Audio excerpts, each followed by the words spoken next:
Hello. आज हम पढ़ते हैं aggregate demand, aggregate supply and related concept. मतलब एग्रीगेट सप्लाई क्या होती है, एग्रीगेट डिमांड क्या होते हैं और उससे रिलेटेड कुछ अदर कंसेप्ट भी आज हम पढ़ते हैं।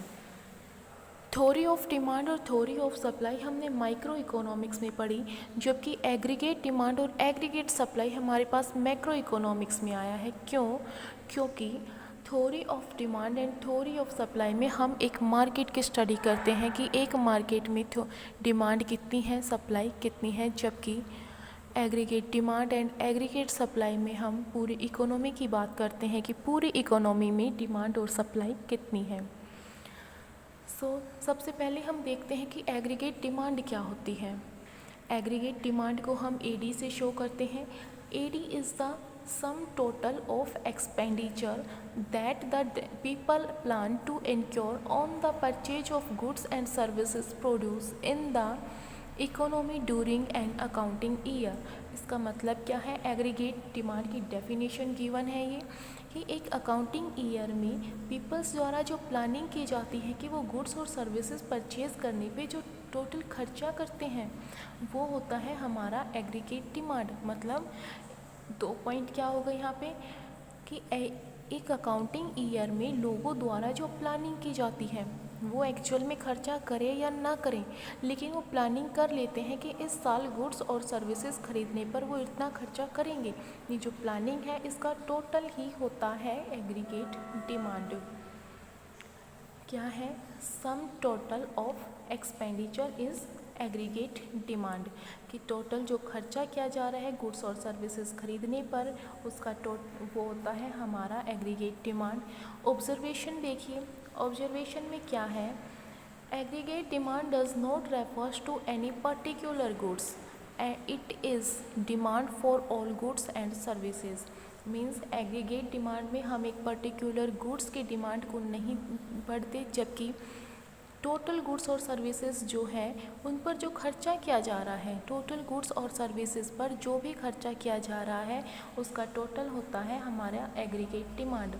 मतलब एग्रीगेट डिमांड में हम एक पर्टिकुलर गुड्स के डिमांड के बारे में नहीं पढ़ते, जबकि जो भी पूरी गुड्स और सर्विसेज होती है उस पर जो खर्चा किया जा रहा है वो हमारा एग्रीगेट डिमांड है। फॉर एग्ज़ाम्पल जैसे एक पेन है हमारे पास, हम ये नहीं देखते कि पेन की कितनी डिमांड है, बल्कि जितने भी गुड्स हैं मार्केट में, जितनी भी सर्विसेज हैं, उन पर जो लोगों ने खर्चे किए हैं या खर्चे करने की प्लानिंग कर रहे हैं उनका टोटल होता है एग्रीगेट डिमांड। सेकंड है aggregate demand can be measured. Aggregate demand को हम कैसे मेजर कर सकते हैं? Reference to general price level,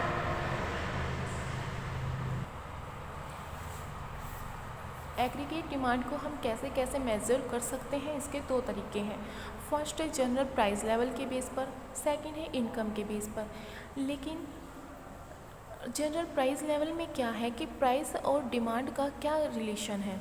price, हमने थ्योरी ऑफ डिमांड में पढ़ा था कि प्राइस और डिमांड का नेगेटिव रिलेशन होता है। जैसे जैसे प्राइस बढ़ती है डिमांड कम होती है, जब प्राइस कम होते हैं तो डिमांड बढ़ती है। मीन्स प्राइस और डिमांड में दोनों में इन्वर्स रिलेशन होता है, नेगेटिव रिलेशन होता है, इनडायरेक्ट रिलेशन होता है। जबकि रेफरेंस ऑफ इनकम क्या है कि एग्रीगेट डिमांड और इनकम में क्या रिलेशन है? डिमांड और इनकम में पॉजिटिव रिलेशन होता है। अगर हमारी इनकम बढ़ेगी तो हमारी डिमांड भी बढ़ेगी। यदि हमारी इनकम कम होगी, मान लो हमारे पास रुपए कम है, तो हम कम डिमांड कर पाएंगे। इनमें क्या है? डायरेक्ट रिलेशन है, पॉजिटिव रिलेशन है। मीन्स अब आपके जो 12th का सिलेबस है उसमें सिर्फ रेफरेंस ऑफ इनकम है, रेफरेंस टू इनकम, यानी कि हम सिर्फ इनकम के बारे में पढ़ते हैं। जनरल प्राइस लेवल 12th के सिलेबस में नहीं है, ये आउट ऑफ सिलेबस है, इसलिए इसको हम स्टडी नहीं करते, हम सिर्फ रेफरेंस ऑफ इनकम के बारे में पढ़ते हैं। इसके नेक्स्ट पॉइंट में भी यही लिखा है कि at 12th class we study only with reference to income. 12th class में हम सिर्फ रेफरेंस टू इनकम की स्टडी करते हैं। उसके बाद क्या आता है फोर्थ पॉइंट में, aggregate demand is not measured sum total of physical quantity. ये पॉइंट हम पहले पढ़ चुके हैं कि एग्रीगेट डिमांड में हम फिजिकल क्वांटिटी की स्टडी नहीं करते कि लोगों ने कितनी क्वांटिटी परचेज़ की है, बल्कि हम इसमें ये स्टडी करते हैं कि लोगों ने गुड्स और सर्विसेज पर कितना खर्चा किया है। इस बात का कोई मतलब नहीं है कि उन लोगों ने कितनी यूनिट परचेज़ की, बल्कि यूनिट परचेज़ करने पर उन्हें कितना खर्चा किया। ये है हमारी एग्रीगेट डिमांड। देखिएगा, aggregate demand is not measured A some total of physical quantity, it measured on total expenditure on goods and services. कि गुड्स और सर्विसेज पर जो खर्चा किया है वो होता है हमारा एग्रीगेट डिमांड। उसने कितनी क्वांटिटी खरीदी है, इसको हम एग्रीगेट डिमांड में नहीं पढ़ते। फिफ्थ पॉइंट में क्या आता है, aggregate demand is the express. Aggregate demand को हम एक्सप्रेस कर सकते हैं as what people wish to spend और पीपल टू और प्लान टू स्पेंड। कि लोगों ने जितना खर्चा किया है या खर्चा करने की प्लानिंग की है, इन दोनों का जोड़ होता है हमारा एग्रीगेट डिमांड। एग्रीगेट डिमांड में सिर्फ हम यही नहीं पढ़ते कि लोगों ने गुड्स और सर्विसेज खरीदने पर कितना खर्चा किया, बल्कि लोग जो खर्चा करने की प्लानिंग करके रखते हैं, पहले से प्लानिंग कर लेते हैं कि इस साल हम गुड्स और सर्विसेज कितने रुपए की खरीदेंगे, कितना रुपया हम गुड्स और सर्विसेज पर खर्च करेंगे, या जो वो कर चुके हैं वो दोनों हम किस में पढ़ते हैं, एग्रीगेट डिमांड में।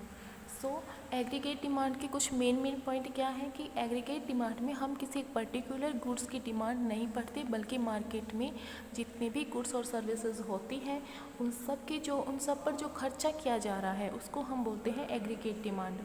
एग्रीगेट डिमांड को मेज़र करने के दो तरीके होते हैं, general price level and income level. ये पूछ सकते हैं कि कितने मेथड हो सकते हैं, दो मेथड, जनरल प्राइस लेवल और इनकम मेथड।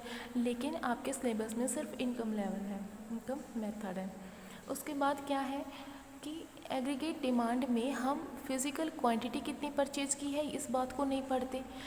एग्रीगेट डिमांड को मेज़र नहीं कर सकते किसके बेसिस पर कि हमने कितनी क्वांटिटी परचेज़ की है, बल्कि हम इसको इस तरीके से मेज़र करते हैं कि लोगों ने गुड्स और सर्विसेज खरीदने पर कितना खर्चा किया है, यानी कि एज ए मनी फॉर्म में हम एग्रीगेट डिमांड की स्टडी करते हैं, not a quantity.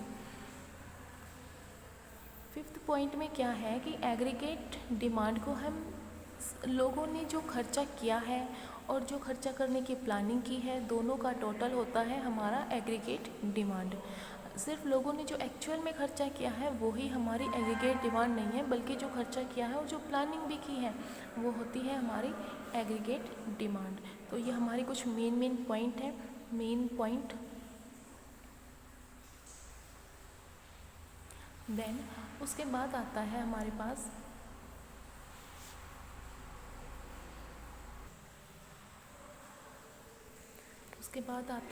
Pass behaviour of aggregate demand.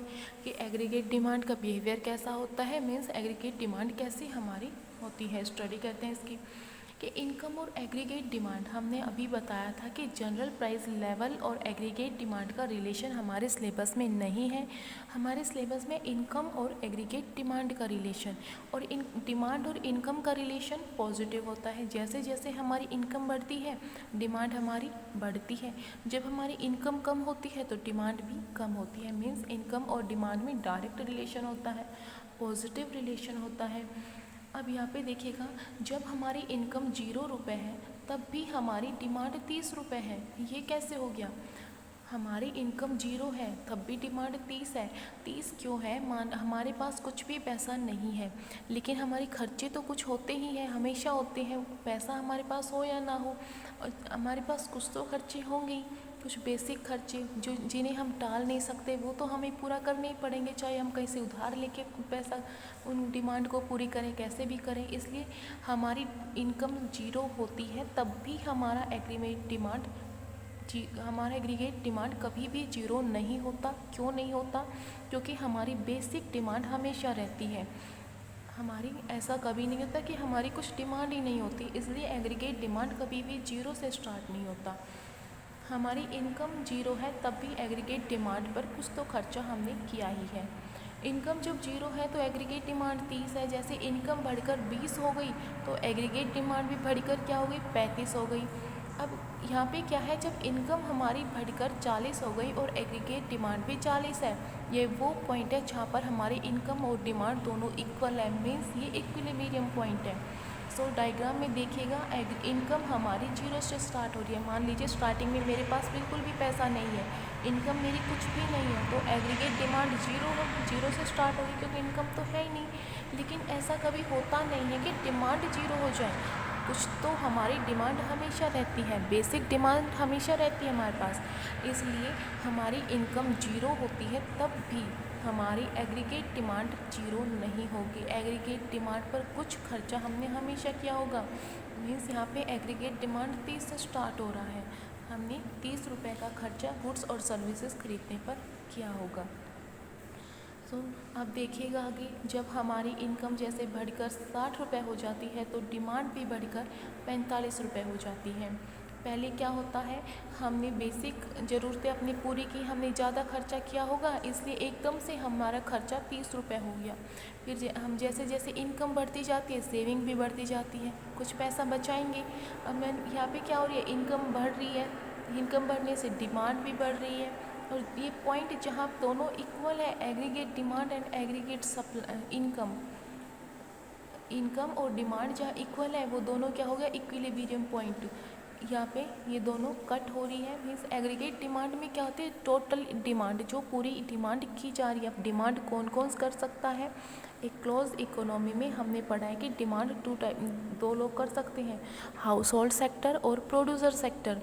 House hold sector जो डिमांड करता है, डिमांड करने पर वो जो खर्चा करता है उसको हम बोलते हैं कंज्यूमर एक्सपेंडिचर, और प्रोड्यूसर सेक्टर जो खर्चा कर रहा है कुछ भी चीज़ें खरीदने पर, उसको हम बोलते हैं इन्वेस्टमेंट एक्सपेंडिचर। इसलिए इसने एग्रीगेट डिमांड को किससे शो किया है, कंज्यूमर एक्सपेंडिचर प्लस में इन्वेस्टमेंट एक्सपेंडिचर, मतलब C+I is equal to aggregate demand. Aggregate demand क्या है, इकोनॉमी में जितनी भी पूरी डिमांड करने पर जो खर्चा किया जा रहा है, गुड्स और सर्विसेज खरीदने पर जो खर्चा किया जा रहा है पूरी इकोनॉमी में, सभी टाइप के गुड्स और सर्विसेज पर, वो हमारी एग्रीगेट डिमांड होती है। लेकिन एग्रीगेट डिमांड कौन कौन कर सकते हैं, डिमांड हाउस होल्ड सेक्टर कर सकता है, प्रोड्यूसर सेक्टर कर सकता है। जब गुड्स और सर्विसेज खरीदने पर खर्चा हाउस होल्ड सेक्टर करते हैं तो उसको हम बोलते हैं कंज्यूमर एक्सपेंडिचर। जब प्रोड्यूसर सेक्टर मतलब कोई भी इंडस्ट्री वगैरह फर्म कुछ भी चीज़ें खरीदती हैं तो उसको हम बोलते हैं इन्वेस्टमेंट एक्सपेंडिचर। कंज्यूमर एक्सपेंडिचर को C से डिनोट किया गया है, इन्वेस्टमेंट एक्सपेंडिचर को I से डिनोट किया गया है। इन दोनों का जोड़ क्या होता है हमारे पास, एग्रीगेट डिमांड, मतलब हाउस होल्ड सेक्टर और इंडस्ट्री सेक्टर, प्रोड्यूसर सेक्टर, दोनों ने जो खर्चा किया है गुड्स और सर्विसेज खरीदने पर, वो हो गई हमारी एग्रीगेट डिमांड।